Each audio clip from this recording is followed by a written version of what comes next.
Igreja do Senhor, eu peço que você abra sua Bíblia no livro de Atos dos Apóstolos, capítulo 17.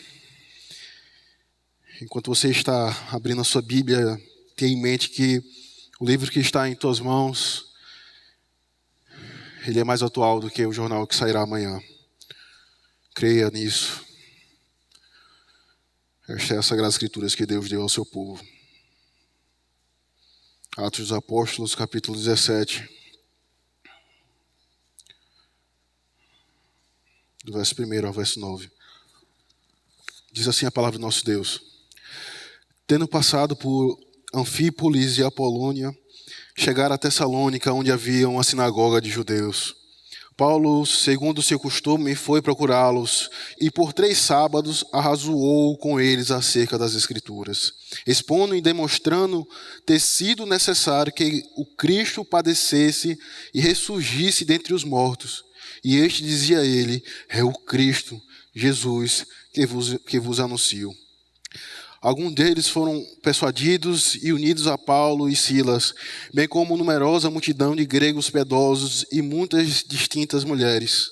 Os judeus, porém, movidos de inveja, trazendo consigo alguns homens maus dentre a malandragem, ajuntando a turba, alvoroçaram a cidade e, assaltando a casa de Jason, procuravam trazê-los para o meio do povo. Porém, não os encontrando, arrastaram Jason e alguns irmãos perante as autoridades, clamando: estes que têm transtornado o mundo chegaram também aqui, os quais Jason hospedou. Todos estes procedem contra os decretos de César, afirmando ser Jesus outro rei. Tanto a multidão como as autoridades ficaram agitadas ao ouvirem estas palavras. Contudo, soltaram Jason e os mais, após terem recebido deles a fiança estipulada.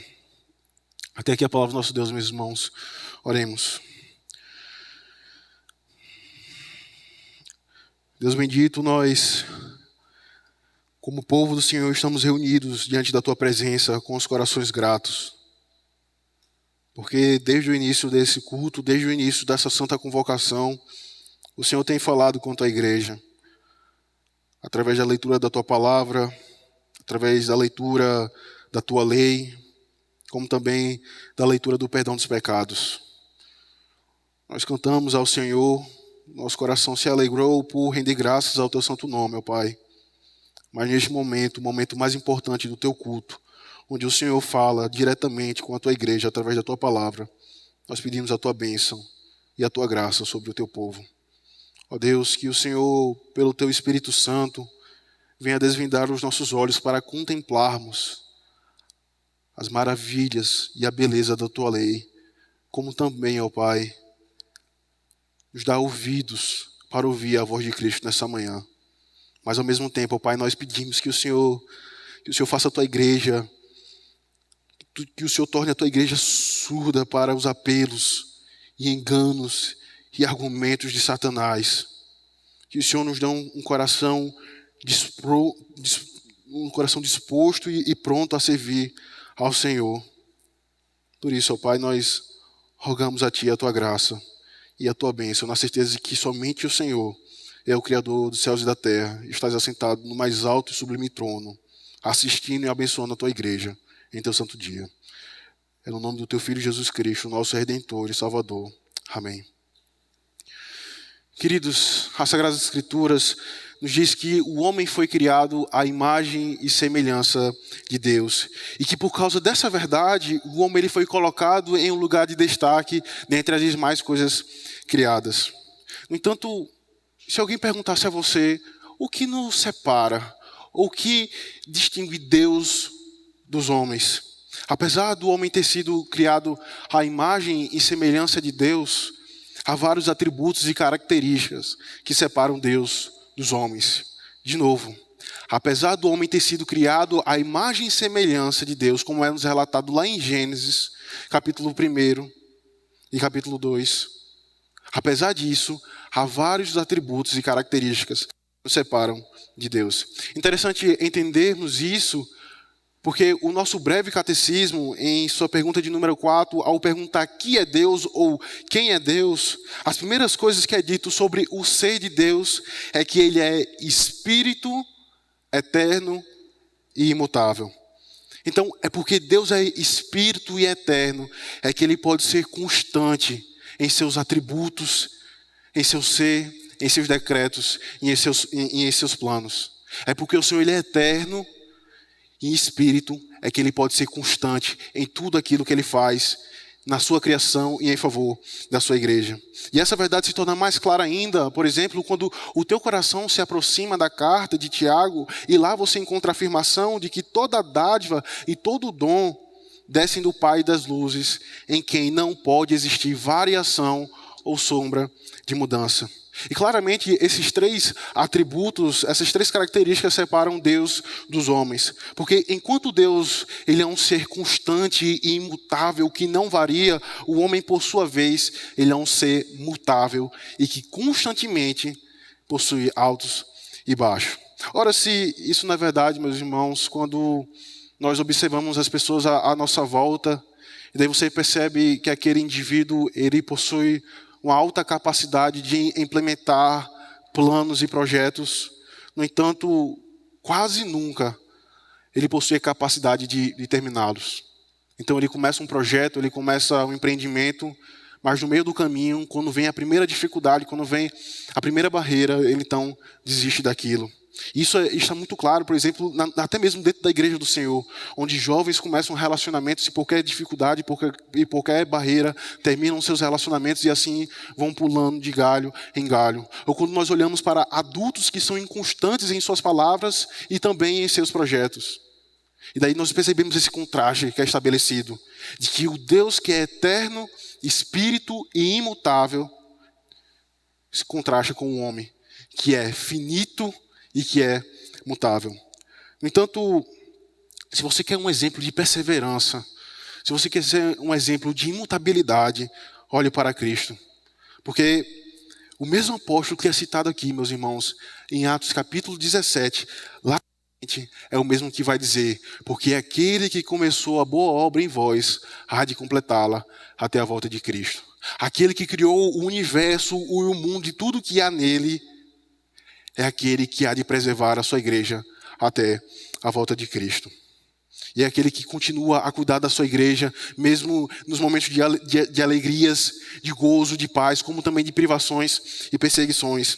Então, é porque o Senhor é um Deus eterno e imutável, é que a igreja ela pode permanecer firme mesmo diante da morte, como também ela pode se expandir e crescer através da pregação do Evangelho. De novo, meus irmãos, é porque o Deus que está sendo adorado nesta manhã, é porque o Deus que salvou o seu povo, ele é imutável, o teu coração pode descansar na ideia de que ele permanecerá junto à sua igreja, mesmo diante da morte, como também das perseguições e privações. E isso nos leva a proclamarmos o Evangelho com todo vigor, com toda a fidelidade e com todo o zelo ao nosso Deus. E essa foi a verdade que consolou e fortaleceu a igreja primitiva. E principalmente que consolou e fortaleceu o coração dos apóstolos.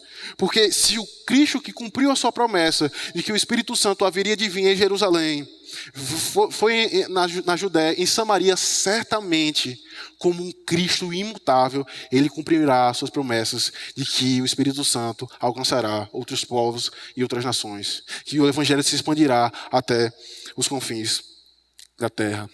É por isso, então, meus irmãos, que dominicalmente, manhã após manhã, nós temos visto que os apóstolos pregando de cidade em cidade.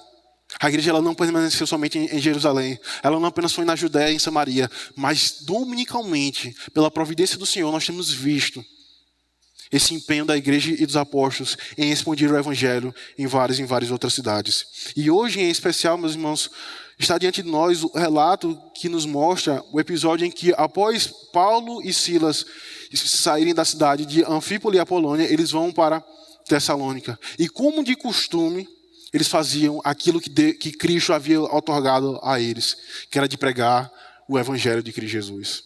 Perceba que, apesar de todas as privações, Apesar de todas as perseguições que foi feita e realizada contra os apóstolos e contra a igreja do Senhor, apesar disso, os apóstolos expandiram o reino do Senhor, pregando o evangelho. E nessa manhã, meus irmãos, assim como domingo passado, à noite, nós vimos um exemplo a ser seguido, um exemplo a ser evitado. Hoje pela manhã, nós iremos ver que a pregação do evangelho salva aqueles que reconhecem o seu senhorio, como também condena aqueles que não reconhecem o seu senhorio. De novo, meus irmãos, hoje pela manhã, de forma resumida, simples, nós iremos ver que o evangelho de Cristo, ele salva aqueles que reconhecem o seu senhorio, como também condena aqueles que não reconhecem a sua autoridade. Então vejam comigo, por favor, o que o verso 1 e o verso 2 irá nos dizer. Tendo passado por Anfípolis e Apolônia, chegaram a Tessalônica, onde havia uma sinagoga de judeus. Paulo, segundo o seu costume, foi procurá-los e por 3 sábados arrazoou com eles acerca das Escrituras. Então, nos é dito aqui que após Paulo e Silas eles saírem dessas 2 cidades, eles foram para Tessalônica. Interessante nós entendermos isso porque o fato de eles crerem em um Deus que era imutável, consolável, fortaleciam seus corações ao ponto de os estudiosos afirmarem que estas 2 cidades, de Tessalônica e Anfípolis e Apolônia, eram em torno de 160 a 150 quilômetros de distância. Isso, nos dias de hoje, já é uma distância razoável, porque nós percorremos de carro, de metrô e assim por diante. Mas naquela época não havia o que nós temos hoje, os automóveis. Ou eles faziam essa peregrinação a pé ou a cavalo. E daí você percebe que o que leva um homem a percorrer isso somente para pregar o evangelho e ainda assim correr o risco de ser perseguido, privado e assim por diante. Senão o fato de que o Deus que ele crê, e o Deus que o Cristo que foi ao seu encontro, o derrubou do cavalo, o revelando como seu Salvador e como também o seu Senhor, o que leva um homem a percorrer 160 a 150 quilômetros de distância, a pé ou a cavalo. Perceba que o texto vai nos dizer que após Paulo ele chegar em Tessalônica, ele então procura sinagogas.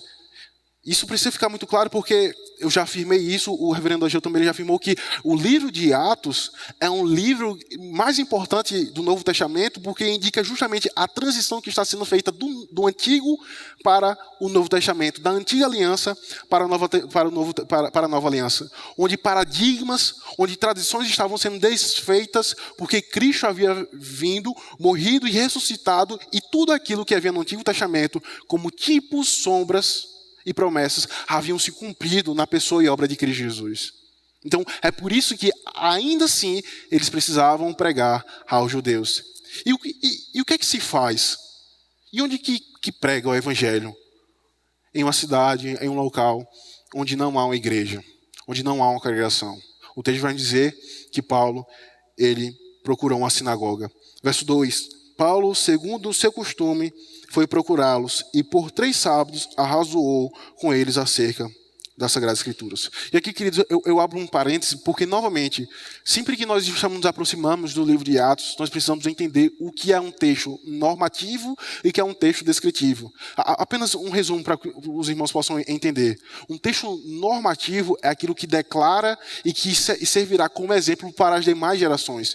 E um texto descritivo é um texto que nos relata um episódio específico e que não necessariamente irá acontecer igual ou semelhante ao que está relatado aqui. Então, por isso, é uma descrição de um fato e há um texto que é normativo, que serve para todas as igrejas de todas as gerações. Perceba que o apóstolo Paulo, ao chegar em uma sinagoga, que entenda que naquele contexto uma espécie de igreja, não nos está dando margem para qualquer pessoa vir aqui e dar uma saudação ou então pregar. Não é qualquer tipo de pessoa que pode vir e pregar o evangelho. Não porque ela seja uma pessoa especial, santa ou coisa do tipo, mas porque foram separadamente vocacionados pelo Senhor.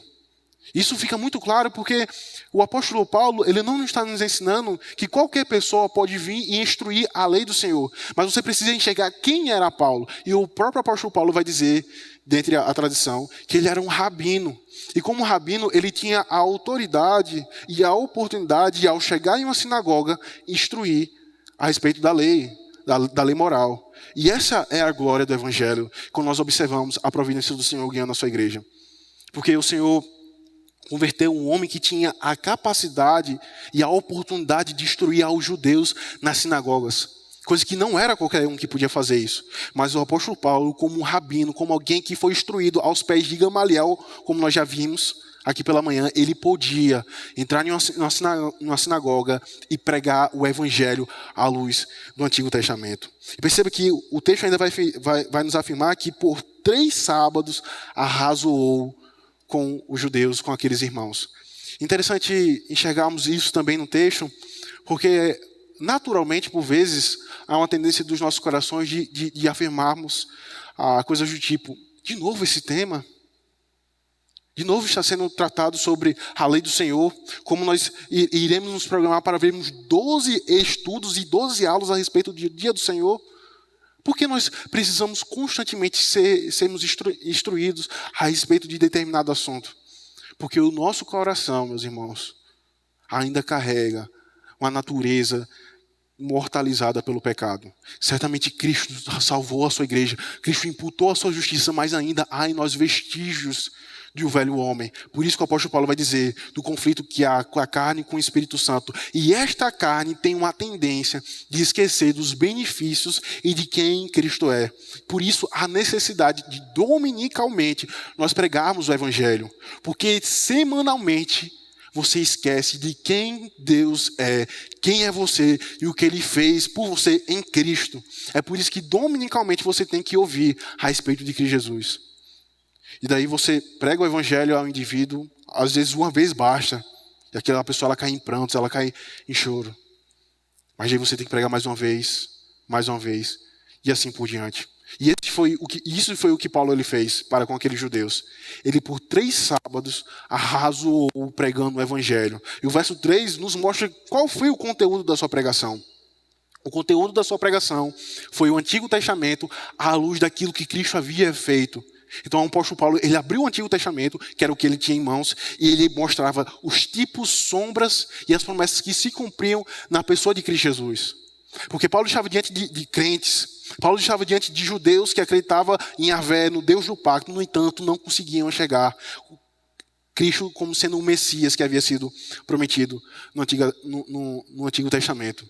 E daí você percebe que o texto vai nos afirmar aqui por 3 sábados. Mas, ao mesmo tempo, há relatos das Sagradas Escrituras, antes dessa afirmação aqui, de que a igreja do Senhor já se reunia no primeiro dia da semana, como sendo o dia estabelecido do Senhor. E nós vimos, no domingo passado, de que houve essa mudança, porque lá em Levítico, capítulo 23, foi anunciado de que o cordeiro foi morto, mas era celebrado no primeiro dia da semana, após os 2 sábados. E daí você vê a festa das primícias, onde Cristo é a primícia do seu povo e ele ressuscita. E se ele ressuscita, e se nós estamos unidos a ele, certamente a sua igreja, certamente o crente, ele pode ter certeza que ele ressuscitará, porque Cristo ele foi a primícia e que ressuscitou. E daí você também tem a festa da colheita, onde após no dia do Senhor, quando o evangelho é anunciado, você então percebe a colheita do Senhor sendo feita, os eleitos do Senhor sendo salvos. Mas aí você também tem o dia da expiação, onde é comemorado e é celebrado no primeiro dia da semana, onde é feito o anúncio de que o cordeiro foi morto, e aquele sangue pode redimir a alma daqueles que descansam no Cordeiro de Cristo, no Cordeiro de Deus. Mas aí você, por fim, tem a festa do tabernáculo, onde é anunciada a promessa de que o Cristo iria tabernacular com a sua igreja e que essa promessa aponta para uma tabernaculação futura para moradas eternas. E daí, novamente, meus irmãos, eu estou abrindo esse parênteses para que as coisas elas possam ficar claras e no teu coração você não possa perceber que está havendo contradições ou conflitos. Ora, domingo passado foi instruído a respeito do dia do Senhor e a respeito da mudança de que houve do sábado para o domingo. E daí você precisa entender justamente de que está havendo a transição do Antigo para o Novo Testamento. E era necessário, para cumprir os propósitos do Senhor, de que Paulo pregasse aos judeus aos sábados, para que esses judeus fossem convertidos a Cristo. E uma vez que eles fossem convertidos e instruídos pela lei do Senhor, eles não mais se reuniam no sábado, mas sim no primeiro dia. E a expressão que é usada aqui, arrazoou, traz a ideia de que a forma como o apóstolo Paulo, ele pregou para com aqueles judeus na sinagoga, traz a ideia de que a pregação dele estava carregada de racionalidade. Não era uma pregação meramente espiritual, mas era uma pregação racional.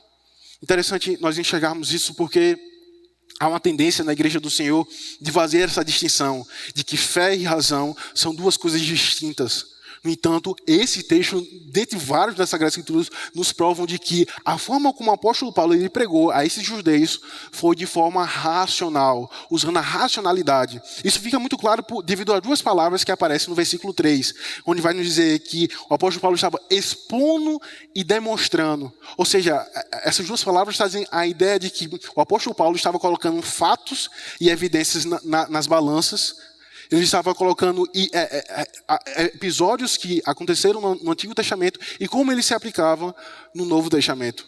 Então, a forma como o apóstolo Paulo estava pregando era de maneira racional. Veja, queridos, que isso precisa ficar muito claro, porque a verdadeira sabedoria, a verdadeira razão é aquela que submete à lei do Senhor. E daí talvez o teu coração se alegre pelo fato de o teu filho ser um jovem, uma criança brilhante pela sua inteligência. No entanto, se você não ensina a ele a respeito da verdadeira fé que submete à lei do Senhor, todo o conhecimento, toda a racionalidade dele será imputada sobre a sua cabeça no dia do Senhor. No entanto, mas se você investe no teu filho, ou se você investe na sua própria carreira, buscando ser um homem cada vez mais racional, buscando ser um homem cada vez mais inteligente e sábio, e ao mesmo tempo você busca a Cristo e submete a tua razão à sua lei, aí sim você pode descansar no gozo eterno da bênção do Senhor. Porque a tua razão e a tua fé andam lado a lado. Assim como a pregação do apóstolo Paulo, ela foi uma pregação encharcada de racionalidade. Porque tanto a fé como a razão, elas andam lado a lado. Então, eu entendo e por isso creio. Creio e por isso entendo. E daí há um conflito que muitas vezes surge no nosso coração. Veja, eu expus o evangelho para o meu colega de trabalho, para o meu marido, a minha esposa, o meu filho, o meu tio e assim por diante. Não tinha como eu ser mais claro do que eu fui. E a pessoa, ela entendeu. No entanto, não basta apenas a racionalidade, não basta apenas a razão. É necessário a fé. Por outro lado, não basta apenas a fé, porque a fé sem um respaldo bíblico nos dá pretexto para construirmos heresias, para construirmos um mero espiritualismo que está aquém e distante das Sagradas Escrituras. Então, novamente, meus irmãos, fé e razão andam lados a lados quando estão submetidas à lei do Senhor. Contudo, experimente cair em um pecado. Experimente cair em um pecado para ver se a tua racionalidade ela não será jogada no lixo. E aqui eu não estou dizendo que você vai se tornar uma pessoa irracional, um animal. Mas a tua razão, ela não estará submetida à lei do Senhor. E daí você mudará até mesmo doutrinas para que o teu pecado seja conformado e você se sinta em paz. Veja que é justamente isso que o puritano Thomas Brooks ele fala em um dos seus livros, que foi até traduzido pelo reverendo Everton Tokachique, que ele vai afirmar da seguinte forma: é comum que Satanás diga que o arrependimento é fácil, mas após ocorrer a queda no pecado, a sua mensagem mudará, pois dirá que o arrependimento é impossível. Uma vez que a pessoa se acostuma ao pecado, Satanás dirá que o arrependimento é a coisa mais difícil que alguém poderá obter. Ele dirá que é difícil abandonar os pecados que fazem parte da sua vida agora. Dirá que não haverá possibilidade de arrependimento porque você abusou da graça que Deus ofereceu a você. Satanás lhe acusará de quantas vezes você caiu no mesmo pecado e quão perverso é a tua alma. E por fim, lhe dirá: é impossível arrepender-se. Então perceba que Satanás, ele usa da razão para argumentar para com os crentes. E foi isso que ele fez com Cristo. Cristo no deserto, Satanás ele usou a racionalidade para tentar a Cristo, usando a própria Sagrada Escrituras.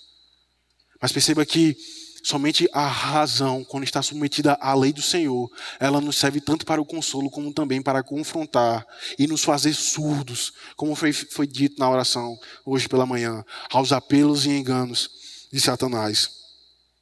Mas perceba que a narrativa ela não para por aqui. O texto 3 vai dizer: expondo e demonstrando por ter sido necessário que o Cristo padecesse e ressurgisse dentre os mortos. E este, dizia ele, é o Cristo, Jesus, que vos anuncio. E qual era o conteúdo da pregação do apóstolo Paulo? Perceba que, como nós já vimos em alguns domingos passados, Paulo, quando estava lá em Atos capítulo 14, na cidade de Listra, Paulo, ao pregar para aqueles gentios, para aqueles pagãos, ele tem como ponto de partida a criação, não o evangelho. Ele não parte dizendo Cristo é aquele que foi prometido no Antigo Testamento, porque ele estava diante de gentios. E muitas vezes a nossa pregação ela se torna eficaz porque nós não entendemos esses aspectos do coração do homem. Mas enquanto em Listra, Paulo ele partia do pretexto de que Deus ele é o Criador de todas as coisas e por isso enviou o Cristo para redimir a sua igreja. Agora em Tessalônica, o apóstolo Paulo, ao pregar para judeus que conheciam o Antigo Testamento, ele então partia do Evangelho e aplicava ao coração daqueles homens. As Sagradas Escrituras que Paulo tinha em mãos eram o Antigo Testamento e lá ele encontrava o Cristo. Novamente, meus irmãos, porque há uma tendência na igreja do Senhor de não pregar no Antigo Testamento. E daí você pode descansar no fato de você estar em uma igreja que zela pela pregação do Evangelho. Porque pela manhã é feito exposições a respeito de textos do Novo Testamento. Mas à noite é texto do Antigo Testamento. Porque nós entendemos que no Antigo Testamento, Cristo ele se faz presente. E esse Cristo, que muitas vezes nós nos afastamos por entendermos que os textos do Antigo Testamento são textos difíceis, esse Cristo é o mesmo que o apóstolo Paulo, tendo em mãos o Antigo Testamento, pregou o Evangelho e aqueles homens foram salvos. E daí é difícil você encontrar pessoas que afirmam que não se pode encontrar o Cristo no Antigo Testamento. No entanto, se eu afirmo isso, que Cristo ele não pode ser encontrado no Antigo Testamento, eu tenho que entender que todas as pregações do Novo Testamento são inúteis, não fazem sentido algum. Porque até mesmo o próprio Cristo, ele fala a respeito da sua pessoa. E eu peço que você abra comigo, por favor, lá no Evangelho de Lucas. Lucas capítulo 14, o último capítulo de Lucas. Evangelho de Lucas, capítulo 24, perdão.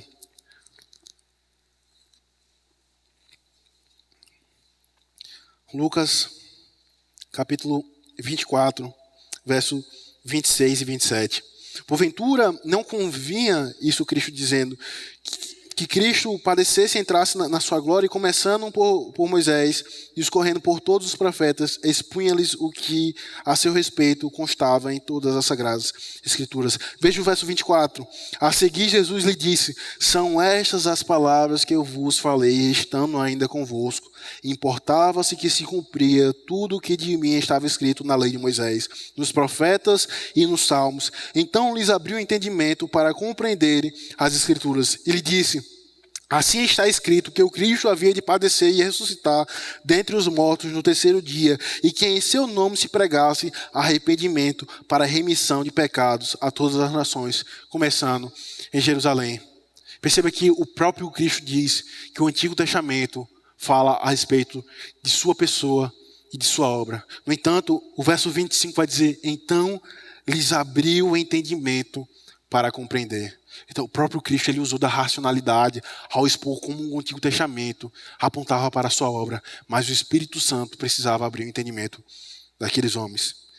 E aí entendemos, meus irmãos, que a heresia ela sempre esteve presente no coração do homem depois da queda. Porque o que foi que os nossos pais, Adão e Eva, eles fizeram diante de Satanás, se não criarem uma teologia pela qual Deus não havia revelado a eles? Eles não se submeteram à vontade de Deus que foi revelado em Gênesis capítulo 2 e que foi quebrado em Gênesis capítulo 3. Eles não se submeteram à vontade do Senhor. E uma vez que eu não me submeto à vontade do Senhor, uma vez que eu não reconheço o Senhor senhorio, eu dou brecha para todo tipo de heresia. E aqui é um prato cheio para os teólogos liberais, porque eles fazem uma distinção do Cristo histórico para com o Cristo revelado conforme nas Sagradas Escrituras. Eles dizem que, verdade, o Cristo, ele era um homem que viveu e nasceu em Jerusalém, que teve muitos discípulos, muitos seguidores, mas ele não é alguém que morreu e ressuscitou por você. Mas perceba que qual é o conteúdo da pregação do apóstolo Paulo? Era não somente aquele Cristo que foi anunciado, que viveu e quem se encarnou, mas ele é aquele que ressuscitou. E uma vez que ele ressuscitou, eu posso descansar nessa verdade.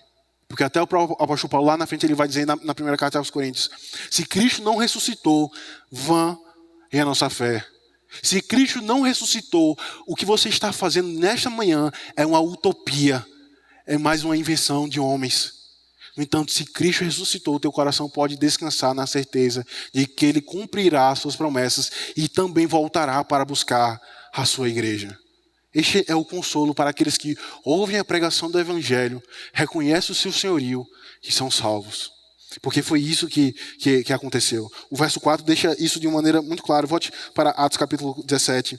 Alguns deles foram persuadidos e unidos a Paulo e Silas, bem como numerosa multidão de gregos piedosos e muitas distintas mulheres. Perceba que sempre que a igreja ela é mencionada no livro de Atos, ela não está apenas limitada a um povo específico. Porque esse não era o propósito do Senhor, mas sempre trazia a ideia das demais nações. E nesse caso específico, nos é relatado de que gregos piedosos haviam, e como também mulheres, haviam se convertidos a Cristo. E então formado a igreja do Senhor naquela cidade. Eu falo isso porque há uma tendência nos dias de hoje de fazer separações de igrejas. A igreja do surfista, a igreja do tatuado. E assim vai se estabelecendo e criando igreja e dividindo a igreja do Senhor. No entanto, quando nós olhamos para o relato do livro de Atos, nós percebemos que a igreja do Senhor ela é composta por todos os homens de todas as tribos, raças e nações. Seja homem rico, pobre, alto, baixo, branco, pardo, negro, douto ou indouto. A igreja do Senhor ela é composta por todos os homens de todas as raças, tribos e nações. E daí você percebe que essas foram as consequências. O verso 4 deixa isso de maneira muito clara. O evangelho ele foi anunciado e como consequência aqueles homens foram salvos.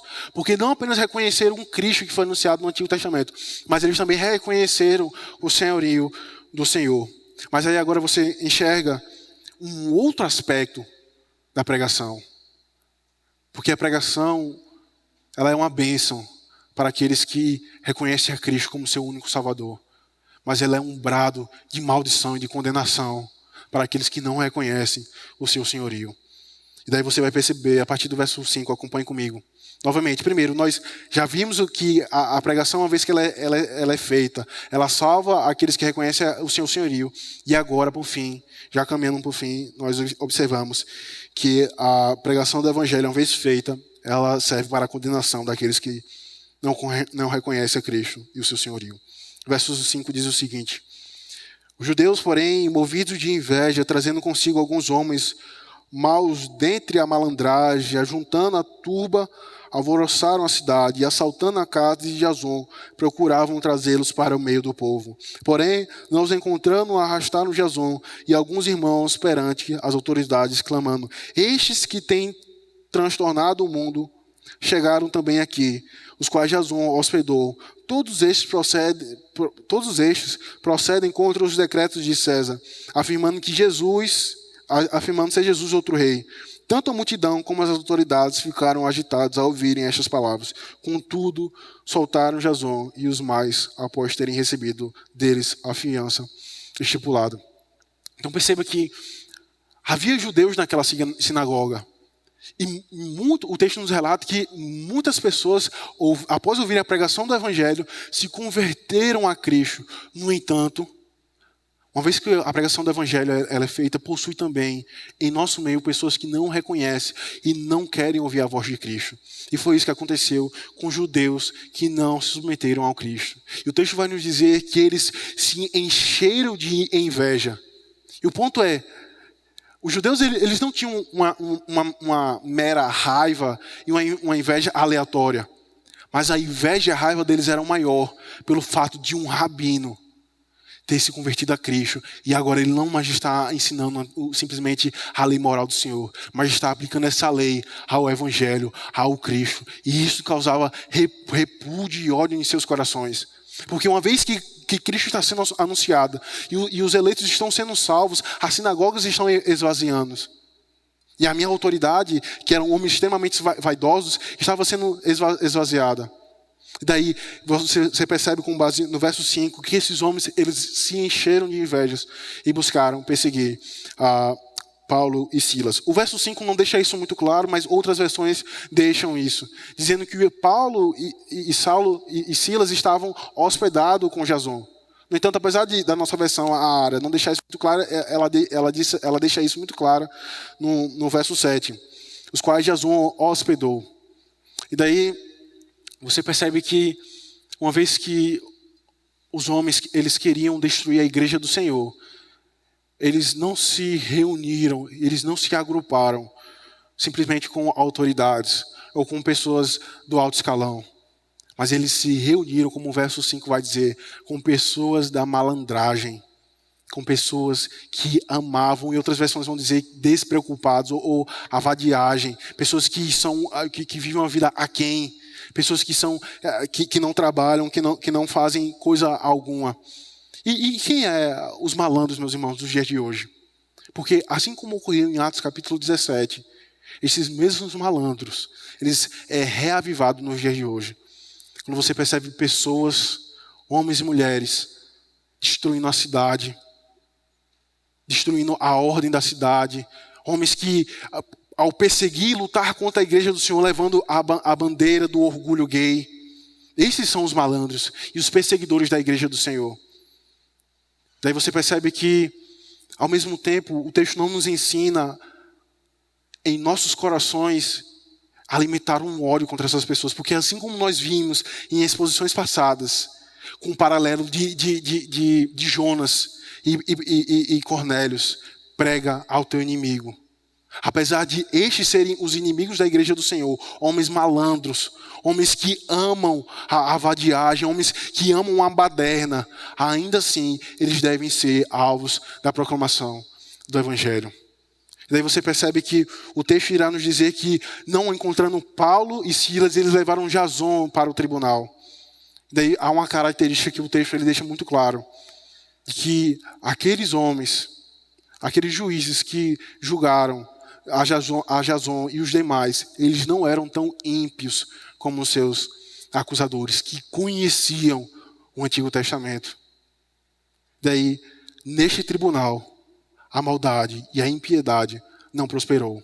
Porque, como diz lá em Provérbios, o Senhor tem em suas mãos o coração do rei, e ele inclina para onde deseja. Então você percebe que o teu coração pode descansar nesse fato, meu irmão. O Evangelho, o cristianismo que você professa e que você sai da tua casa domingo de manhã, pode se tornar palpável após uma pregação como essa, de que o Cristo, assim como no Antigo Testamento preservou a sua igreja no deserto, em todas as privações e dificuldades, é o mesmo que preservou e cuidou dos nossos irmãos na igreja primitiva, e é o mesmo que cuida e preserva da sua igreja nos dias de hoje. Como, por exemplo, uma igreja ela é tocada a fogo no Chile. E daí você percebe que, assim como homens se levantam e matam os missionários do Senhor, o Senhor ainda está a governar o seu mundo, em especial a sua igreja. E daí no verso 9, finalizando, queridos, o texto vai nos dizer: contudo saltaram a Jason e os mais, após terem recebido deles a fiança estipulada. Então percebe que uma característica do cristão, ela é o oposto daqueles que são malandros. Os cristãos, eles não andam a trazer desordem, eles respeitam ao Estado nas suas devidas proporções. Porque isso é um próprio ensinamento que o apóstolo Paulo ele vai nos ensinar, a respeitar as autoridades. Então nós percebemos esse paralelo que está sendo estabelecido aqui, daqueles cristãos que haviam se convertidos e por isso viviam de maneira piedosa, e daqueles que exteriormente diziam conhecer a Deus e a Yahvé, eles viviam e promoviam a baderna na cidade, e até mesmo perseguindo homens piedosos como Jason, e entrando em sua casa, desmoralizando e assaltando o seu lar. Mas aí você percebe que não foi pago propina, não foi libertado de maneira ilegal. O texto nos deixa de maneira clara, após ter pagado uma fiança, mesmo aquele homem tendo sido julgado de maneira equivocada e impiedosa. E daí, como é que isso se aplica ao teu coração? Lembre-se que Jason ele foi condenado e levado ao tribunal e preso de maneira injusta, assim como o nosso Cristo Redentor. Ele foi levado diante das autoridades, diante de Pôncio Pilatos, de maneira injusta. No entanto, eu e você, nós éramos escravos, e aquele que não reconhece a Cristo é escravo do pecado de maneira justa. Perceba que, apesar de nós, como o apóstolo Paulo em Efésios vai dizer, que éramos escravos do nosso pecado, apesar disso, Deus ele providenciou o Cristo que haveria e no nosso lugar pagaria aquilo que nós estávamos devendo pelo fato de ter quebrado a lei do Senhor. E a pergunta que surge e que confronta os nossos corações é: quem você é? Porque o ladrão da cruz, ele estava sendo condenado e crucificado pelos seus erros, pelos seus pecados, pelos seus crimes. No entanto, ele reconheceu a Cristo como seu Salvador. No entanto, você percebe um outro ladrão, Barrabás, que foi solto, mas não voltou para agradecer a Cristo. Ele não sabia quem era aquele Cristo. Provavelmente ele tinha escutado, ouvido de longe que Cristo era alguém que estava pregando o reino dos céus, curando e assim por diante.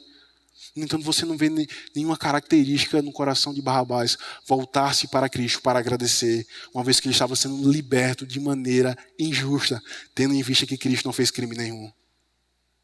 E uma vez que você entende que você era escravo do pecado, qual é a tua postura para com o Senhor? Você busca a Ele render graças e louvor mediante a obediência à sua lei?